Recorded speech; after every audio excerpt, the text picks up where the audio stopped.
Salut à tous et à toutes et bienvenue sur Arsenal Fans FR. On se retrouve pour une nouvelle vidéo avec Noé. Noé, comment ça va?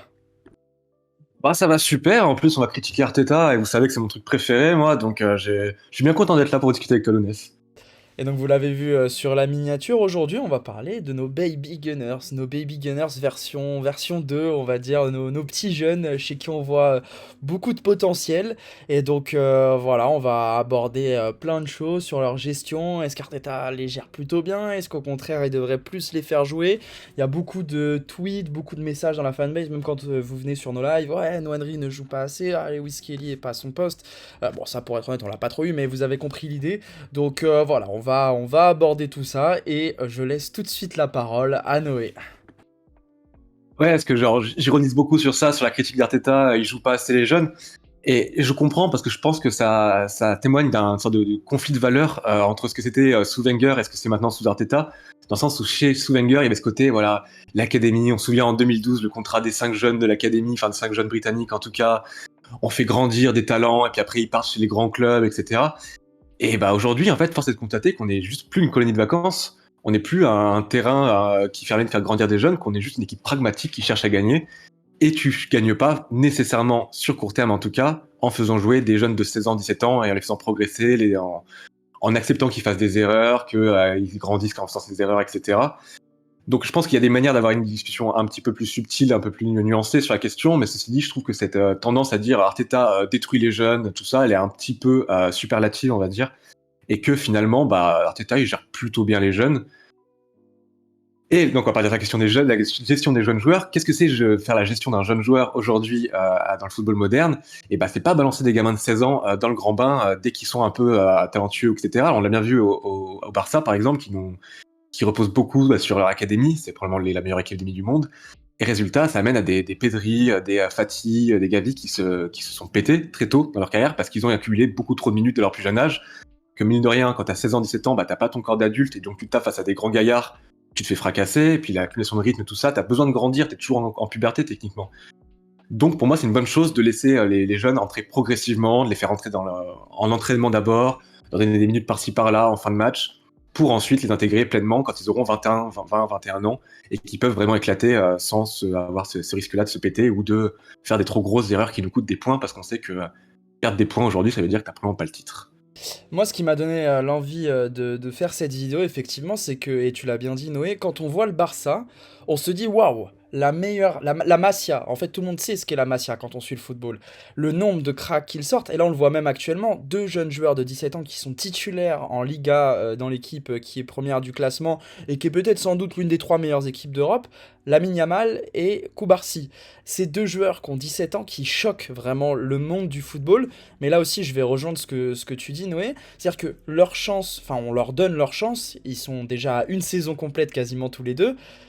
Mais comme Pedri, comme Gabi, comme d'autres joueurs, il y a aussi ce sentiment de en fait, ces mecs-là n'ont pas totalement, enfin, ne sont pas mûrs physiquement au stade maximal. Ils ont besoin d'aller à la salle, ils ont besoin de plein de choses. Mais au final, la crainte, je pense, je suis pas supporter du Barça, c'est jamais il y a des supporters du Barça qui passent par là. Mais moi, j'aurais vraiment très peur de me dire, ok, ces joueurs-là sont exceptionnels, Lamine Yamal, top 10 Ballon d'Or, tout ça. On est content de voir des joueurs comme ça sur un terrain de foot. Mais quand même, qu'est-ce que ça va donner dans 3 ans? Parce que c'est des joueurs qui sont dans une période où on a de plus en plus de matchs, qui sont de plus en plus cabossés, qui sont en plus de ça à des postes, je pense encore une fois à Yamal, où bah, tu provoques l'adversaire, donc forcément tu te prends des coups. Et on le voit même au sein de notre propre club, les joueurs qui prennent des coups, et bah, au bout d'un moment, ça pète, et quand ça pète, et bah, tu es absent quelques semaines, quelques matchs. Je pense à Bukayo Saka. Donc, est-ce que Arteta, pour revenir à notre merveilleux club d'Arsenal, est-ce qu'Arteta fait bien d'attendre plus doucement avec Nwaneri, plus doucement avec Lewis Kelly, qui ont tous les deux 17, 18 ans, alors que, c'est ça qui est paradoxal, bah Bukayo Saka a été lancé aussi à 18 ans. Donc au final, c'est plein de questions paradoxales qu'on se pose, et comment trouver le juste milieu. Je sais pas toi ce que t'en penses, Noé. Bah, je pense que c'est même pas que tant une question des coups, mais c'est aussi une question des minutes. Enfin, tu vois, je pense à Sterling par exemple. Sterling, dont vous avez parlé dans notre vidéo avec Nicolas, il a 30 ans, sauf qu'il a commencé à 17 ans aussi. Et aujourd'hui, finalement, son corps, tu sens qu'il est pas comme un joueur de 30 ans qui aurait vraiment percé comme Trossard, par exemple, percé à 24 ans, 25 ans, tu vois.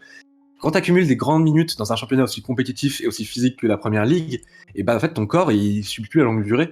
Et donc après, est-ce que Arteta pourrait mieux gérer les choses? Je pense très clairement. Je pense que Nwaneri, on est tous les deux d'accord qu'on aurait bien plus le voir avec les blessures de Degarde, qu'il a été un peu frileux par moment, un petit peu réactionnaire, en disant on va rester sur de l'expérience pure et dure, au lieu de donner une chance à notre seul joueur créatif. Et puis même on a pu le voir avec Smith Rowe l'année dernière, avec même Vieira. Il avait un peu de mal avec ces joueurs qui présentaient du risque, qui créent du chaos, mais qui causaient des risques aussi, du coup, parce qu'une perte de balle, on peut le voir, centralement, ça peut causer des gros dégâts. Moi, je sais pas. Moi, je suis assez mitigé sur cette question, parce que je pense que Nwaneri, il a eu, enfin, la stat, c'est qu'il a autant de minutes déjà que Saka quand il avait 17 ans. Donc ça prouve qu'il a eu beaucoup d'expérience en première ligue et que c'est pas Emery qui a lancé Saka, autrement Saka serait parti, etc. Ceci dit, force est de constater que ces dernières années, on a vu on a vu une sorte de véritable exode dans notre académie avec plein de jeunes joueurs potentiellement prometteurs ou prometteurs qui, faute d'avoir du temps de jeu, sont partis ailleurs pour un maigre revenu. Je pense à Patino, je pense à Hutchinson, je pense à Chibo Martin. Plein de joueurs comme ça où on se disait tiens ils sont géniaux, c'est des cracks et qui portent pour pas grand chose parce que tout simplement il n'y a pas de porte ouverte pour eux dans l'académie. Là où un Willock qui a peut-être potentiellement moins de talent, mais parce qu'il a eu beaucoup de temps de jeu et puis partir prendre 30 millions à Newcastle. Donc ça pose cette question-là. Moi, ma réponse principale, c'est que je pense que donner des minutes en équipe première, c'est pas forcément la solution. Par contre, il faut qu'on gère mieux nos prêts. Pour moi, il faut qu'on soit meilleur à prêter nos joueurs dans des équipes compétitives, qu'on leur envoie pas c'était Gnabry qu'on avait envoyé à West Brom sous Poulis et qu'il est revenu complètement dégoûté du football et qu'il est parti pour une bouchée de pain en Allemagne.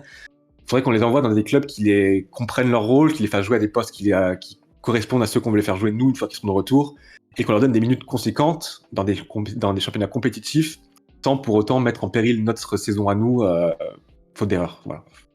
Ouais, parce que pour toi, faut qu'il y ait vraiment un accord entre le club où on effectue le prêt et ce que va apporter le joueur, parce que j'ai pas 36 000 exemples en tête, mais le nombre de prêts qu'on a eu, bah si, là, tu vois, j'en ai un tout bête qui me vient, mais Smith Rowe en 2019-2020 qui va à Leipzig pour ne jouer qu'un faible temps de jeu. En fait, il y a un écart abyssal entre ce que pensait le club, ce que pensait Smith Rowe et ce que pensait Leipzig.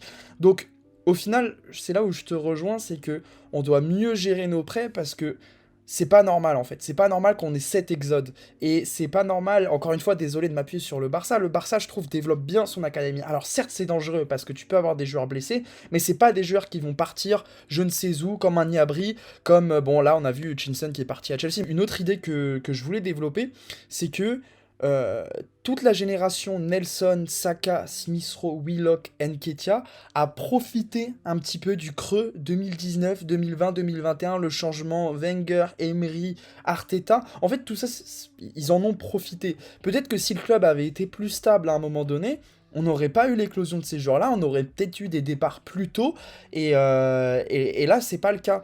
Du coup, je me dis, en fait, vu que, et tu l'as très bien introduit, vu que notre club maintenant est entre guillemets, enfin non, même pas entre guillemets, est stable, c'est-à-dire que maintenant on a une équipe compétitive qui joue pour les titres, qui joue pour le top 1 en première ligue, qui joue pour éventuellement aller loin en Ligue des Champions, qui joue pour un trophée en FA, en Carabao, etc. On peut plus se permettre de lancer autant de jeunes qu'avant. Si je me mets à la place d'Arteta, je pense comme ça. Une fois qu'on a dit ça, quand même, je pense que c'est terroriste quand on a un milieu de terrain, Partey, Rice, Merino, et qu'on se présente avec...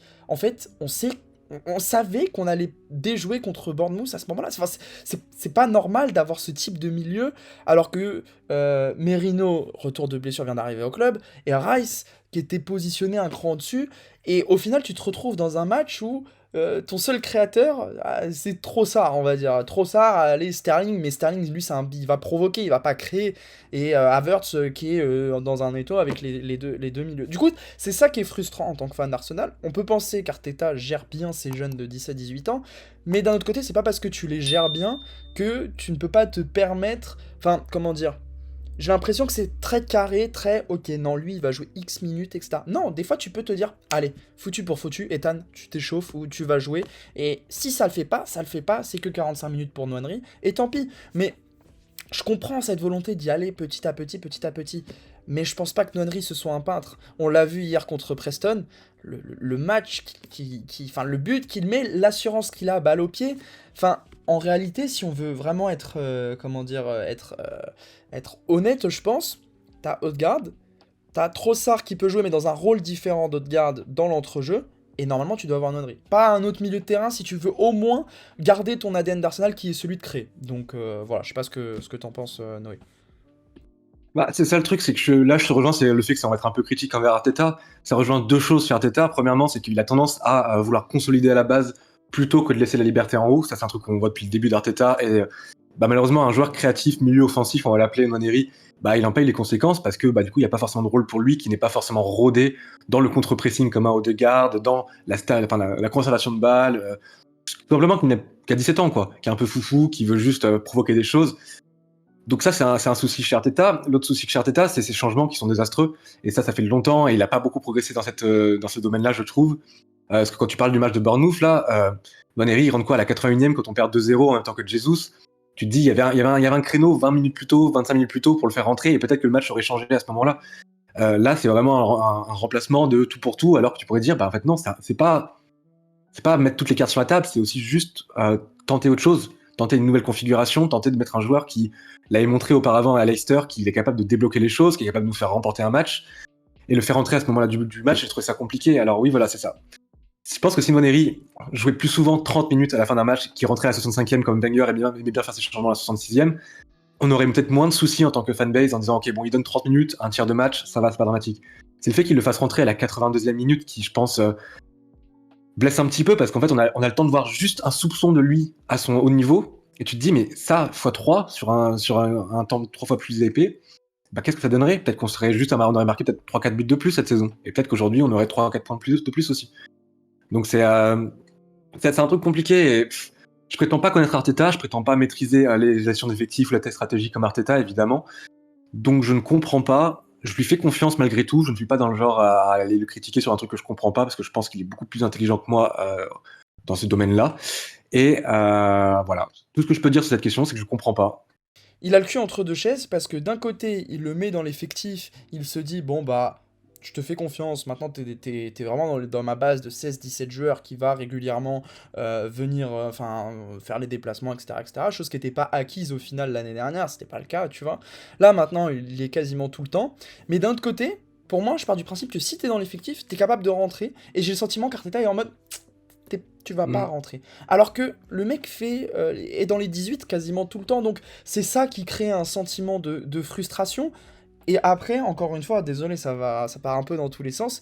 Moi, en tant que fanbase, pour être tout à fait honnête, enfin en tant que membre de la fanbase, etc., bah je trouve que nous, les supporters d'Arsenal, des fois, on a eu un peu tort. Dans le sens où, je pense que tu t'en rappelles, à un moment, il y avait une hype, Miguel Aziz. Maintenant, il est il est passé en D2 espagnol ou D6 anglais, je sais plus exactement. Donc nous, il y a des choses qu'on ne voit pas aux entraînements, d'ailleurs on l'a évoqué avec Nicolas dans notre précédente vidéo, qui fait que bah, c'est peut-être pour ça qu'on n'est pas coach, mais qu'il y a ce sentiment de frustration. On peut même donner l'exemple de Patino. Patino, on avait de hautes espérances pour lui. Au club, beaucoup le voyaient comme vraiment un bon joueur. Dans tous les cas, bah, c'est pas le joueur qu'on attendait de lui. Alors peut-être que dans 5 ans, il va jouer en Première Ligue, etc. Mais peut-être que nous, on a aussi tendance à surcoter nos jeunes. Et peut-être que là, au final, on s'en rend peut-être pas compte parce qu'on est aveuglé par Nwaneri, même si je persiste et signe que Nwaneri a vraiment un truc en plus. Et que peut-être, ouais, on est aveuglé par ce truc-là. Et que si on regarde un petit peu de plus près, je crois que Lewis Kelly a plus de temps de jeu que Nwaneri cette saison. Donc au final, peut-être qu'Arteta fait confiance à ces jeunes-là, mais dans une configuration qui nous plaît pas. Je suis entièrement d'accord sur le fait qu'on surcote nos jeunes joueurs, et c'est ce que je disais au tout début, c'est le conflit de valeurs en fait. Où on est à la fois énervé quand quand Arteta n'est pas Wenger et qu'il joue pas du football ultra offensif en donnant sa chance à des jeunes joueurs en jouant 8 numéro 10 en position offensive. Et d'un autre côté, on est aussi énervé quand Arteta perd un point.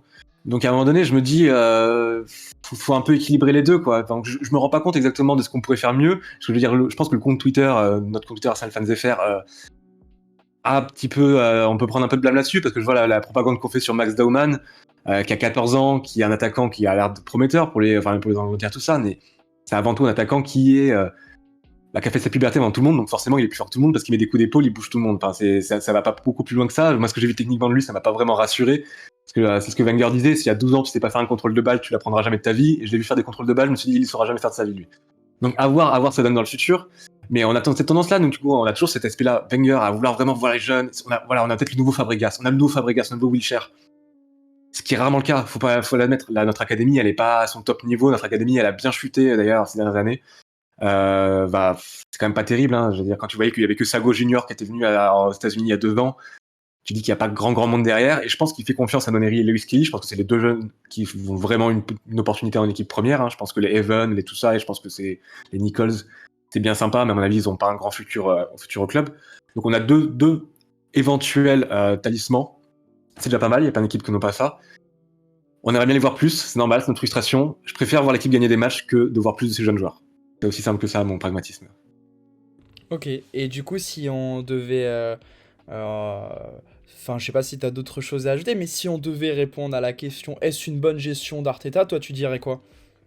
Moi, je dirais oui, unilatéralement. Parce que je pense que voilà, on est devenu un club sérieux et que c'est pas. C'est en prenant en compte des jeunes joueurs, bien sûr, on est l'équipe la plus jeune du championnat il y a 2 ans. On est une équipe qui grandit comme ça. Donc je pense pas que ce soit un coach à la Mourinho qui demande que des joueurs de 35 ans ou à la Conte, qui demande vraiment des joueurs ultra expérimentés. Je pense que c'est un coach qui aime bien faire grandir les jeunes joueurs, mais c'est un coach qui veut pas voir des gens de 18 ans dans son équipe, forcément toutes les semaines. On l'a vu avec Saliba, encore aussi une fois, encore une fois.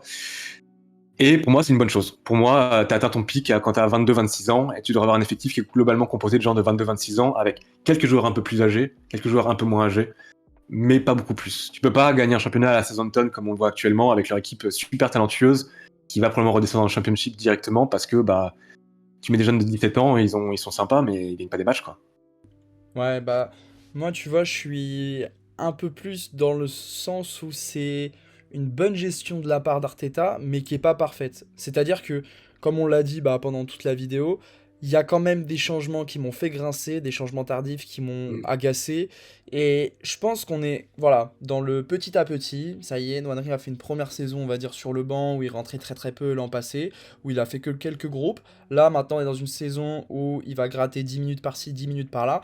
Peut-être que la saison prochaine, là, il serait effectivement beaucoup plus un joueur de rotation. Donc, on est vraiment dans le petit à petit, mais c'est pas parce qu'on est dans le petit à petit qu'on doit s'arrêter à cette étape de ok, que 10 minutes par match. Non, donc voilà, c'est mon avis. C'est une bonne gestion, mais qui pourrait être meilleure et qui pourrait donner peut-être plus de confiance aux joueurs. Après, ça dépendra aussi du nombre de points qu'on a au cours de la saison, de si on est en ballottage défavorable en Ligue des Champions. Bien sûr, tout ça, ça dépend, et ça dépendra aussi des blessés. Donc voilà, disons que je n'attends pas à ce que Nwaneri soit titulaire, loin de là, mais j'attends au moins à ce qu'il y ait de la confiance envers ce jeune joueur. Je pense qu'il y en a effectivement, mais ne pas hésiter si besoin de le lancer dans le grand bain. Ça veut pas dire ne le faire jouer tous les 3 jours, mais ça veut dire que, bon, là, on affronte Preston, hop, t'es titulaire. Voilà, ça c'est une bonne gestion.